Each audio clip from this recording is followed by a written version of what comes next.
क्या मज़ारों पर चादर चढ़ाना इस्लाम का हिस्सा है या फिर यह एक स्कैम है जो सालों से आपके साथ होता चला आ रहा है? मज़ार पर चादर चढ़ाने चाहिए या नहीं चढ़ाने चाहिए? तो और जो चादर आप चढ़ाते हो बाद में उसके साथ होता क्या है? ये आपने कभी सोचा है चादर चढ़ाना सच में एक बरकत है या फिर ये एक अंधा बिजनेस है उन मज़ार वालों का जिनके कहीं ना कहीं कस्टमर्स आप हैं? यह जानने के लिए इस वीडियो को पूरा देखिए। इंडिया पाकिस्तान के अंदर मज़ारों पर चादर चढ़ाने की रस्म काफ़ी ज़्यादा पॉपुलर है। बचपन से ही हम देखते चले आ रहे हैं कि लोग मज़ारों पर जाते हैं, चादर चढ़ाते हैं और अपने लिए दुआ करवाते हैं। लेकिन क्या आपने कभी सोचा है कि मुसलमानों के बीच यह रस्म आखिर आई कहाँ से? यह जानने के लिए हमें कुरान और सुन्नत की तरफ जाना होगा, क्योंकि इस्लाम के अंदर क्या-क्या चीज़ें आती हैं, वो हमें पता चलेगी अल्लाह की नाज़िल की हुई किताब कुरान से और अल्लाह के रसूल प्रॉफेट मोहम्मद सल्लल्लाहु अलैहि वसल्लम की हदीस से। मगर इसके बाद भी चादर चढ़ाने की रस्म ना तो हमें कुरान में मिलती है, ना तो हदीस में। फिर भी इंडिया, पाकिस्तान के अंदर काफ़ी ज़्यादा मुसलमान इस रस्म को करते चले आ रहे हैं, ये समझकर कि यह दीन इस्लाम का हिस्सा है, मगर ऐसा बिल्कुल भी नहीं है। इस्लाम के अंदर मज़ारों पर चादर चढ़ाने की रस्म कहीं से भी साबित नहीं है। जब साबित नहीं है तो जाहिर सी बात है इस रस्म के अंदर कोई भी बरकत नहीं छुपी। और जब बरकत नहीं छुपी है तो सवाल यह उठता है कि मज़ार वाले ये रस्म आपसे करवा क्यों रहे हैं दोस्तों? मेरी नज़र में तो यह एक बहुत बड़ा स्कैम है जो इस्लाम के नाम पर आपके साथ हो रहा है, और मज़ार वालों के लिए ये एक बहुत बड़ा बिजनेस मॉडल है जिसके थ्रू मोटा पैसा अंदर किया जा रहा है। ये बिजनेस मॉडल काम कैसे करता है वो मैं आपको बताता हूं। आप कभी भी मेन मज़ार के अंदर जाना ना चाहो तो आपको डायरेक्ट एंट्री कभी नहीं मिलेगी, मगर मज़ार के बगल वाली दुकान से अगर आप चादर या चादर का पूरा सेट जिसके साथ फूल, अगरबत्ती, खुशबू ये सब खरीद लेते हो तो पूरी भीड़ में से वो लोग लाइन को तोड़कर आपकी वीआईपी एंट्री मज़ार के अंदर करवा देंगे। हालांकि इस्लाम के अंदर कोई भी वीआईपी कल्चर नहीं होता है। फिर जैसे ही आप मज़ार के अंदर पहुंचते हो तो वहां पर आपको एक खादिम या मुजावर मिलेगा जो आपकी चादर चढ़ा देगा।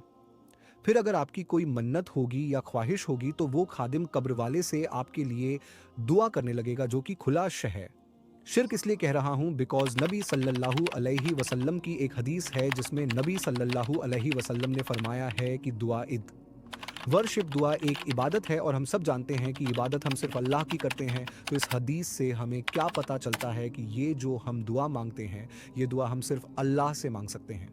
ये दुआ करने का तरीका सिर्फ और सिर्फ एक्सक्लूसिव अल्लाह के लिए है। दुआ में ना तो हम नबी को पुकार सकते हैं, ना फरिश्ते को, ना किसी अल्लाह के वली को। और जो भी शख्स अल्लाह को छोड़कर किसी और से दुआ करता है तो समझ लो उसने साफ साफ शिर्क किया, क्योंकि अल्लाह के रसूल ने साफ साफ फरमा दिया है कि दुआ एक इबादत है। अब दुआ करवाने के बाद वही मुजावर आपसे कुछ पैसों की डिमांड करेगा, उन्हीं बाबा के नाम पर, जिन बाबा के नाम की वो मज़ार है। अब जाहिर सी बात है कि बाबा तो कब्र में है, उन्हें पैसों की क्या जरूरत? यह पैसा तो साफ साफ मुजावर को अपने खर्चे पाने के लिए चाहिए होता है, लेकिन इनका असली बिजनेस तो अब शुरू होता है। चादर चढ़ा के जैसे ही आप बाहर आते हो तो उस चादर को फिर से उसी दुकान पर पहुंचा दिया जाता है जहां से आपने खरीदी थी, और फिर आपस में के मिशन को बांट लिया जाता है। अगर आपको मेरी बातों पर यकीन नहीं है तो आप एक काम करिए, आप अपने घर से मज़ार पर चढ़ाने के लिए एक चादर ले जाइए। वहां जाकर बोलिए आपको यही चादर चढ़ा है। फिर जैसे ही आपको वहां के मुजावर मार पीट कर भगाए तब आपको मेरी बातों पर यकीन आएगा। खैर, ये तो था इनका बिजनेस मॉडल। लेकिन ये लोग अपने बिजनेस को प्रमोट कैसे करते हैं? देखिए, किसी भी बिजनेस को प्रमोट करने के लिए हमें उसका एडवर्टाइजमेंट करना पड़ता है, और एडवर्टाइजमेंट के लिए हमें अपनी जेब से पैसा लगाना होता है। लेकिन मज़ार पर चादर चढ़ाने का जो बिजनेस है, इसमें इनका एक एक भी पैसा खर्च नहीं होता है। इनके बिजनेस को तो फ्री में प्रमोशन मिल जाता है, एक तो सेलिब्रिटीज से, दूसरा आम आदमी से, हम जैसे लोगों से। आपने बहुत सारे मूवी एक्टर्स को, ड्रामा एक्टर्स को और हीरो हीरोइंस को मज़ारों पर चादर चढ़ाते हुए ज़रूर देखा होगा। अपनी फिल्म की रिलीज से पहले ये लोग भी मज़ारों पर जाकर चादर चढ़ाते हैं ताकि इनकी फिल्म सुपरहिट हो जाए, और मज़ार के मुजावर भी इनकी पिक्चर के लिए कब्र वाले बाबा से दुआ करते हैं कि बाबा इनकी पिक्चर को सुपरहिट करवा दे। लेकिन एक सेकंड, इस्लाम में तो नाच गाना वैसे ही हराम होता है, लेकिन इनकी मूवीज में तो वो सब कूट कूट कर भरा होता है जो इस्लाम के दायरे से बाहर होता है। आप अपने दिमाग से सोचे, जब इस्लाम में ये सारी चीजें हराम है तो कैसे ये मज़ार वाले इन सेलिब्रिटीज को अपनी हराम मूवीज को प्रमोट करने के लिए अलाउ कर देते हैं?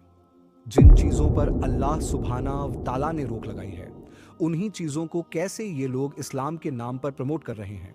इसका सिंपल सा आंसर है, इट इज़ बिज़नेस। मज़ारों को जो चला रहे हैं, उनके लिए ये सिर्फ़ एक बिज़नेस है। पैसा कमाने का एक ज़रिया है, दीन इस्लाम से इनका कोई भी लेना-देना नहीं है।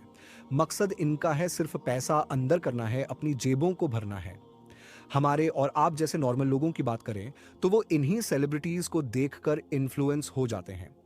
सेलिब्रिटीज़ ऑलरेडी बहुत ज़्यादा फेमस होते हैं और आम लोगों पर इसका असर बड़े आराम से पड़ता है। जब सेलिब्रिटीज़ मज़ार पर चादर चढ़ाते हैं, तो आम लोग उन्हें देखकर यही सोचते हैं कि इतने बड़े शख्स ने वहाँ पर चादर चढ़ाई है, तो ज़रूर वहाँ से कुछ फ़ायदा होता होगा। हालांकि फ़ायदा और नुकसान सिर्फ अल्लाह पर डिपेंड करता है। तो इस तरह से मज़ार वाले अपने बिजनेस को प्रमोट करते हैं और मुसलमानों को गुमराह करते हैं। मज़ार पर चादर चढ़ाने की रस्म इस्लाम का हिस्सा बिल्कुल भी नहीं है।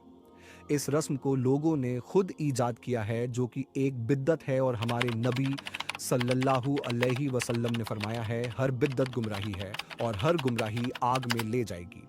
तो इस गुमराही से खुद भी बचें और अपने घर वालों को भी बचाएं। और जो लोग मज़ारों पर चादर चढ़ाते हैं, उनके साथ इस वीडियो को शेयर ज़रूर करें। मैं मिलूंगा आपसे नेक्स्ट वीडियो में, तब तक के लिए जज़ाकल्लाह खैर।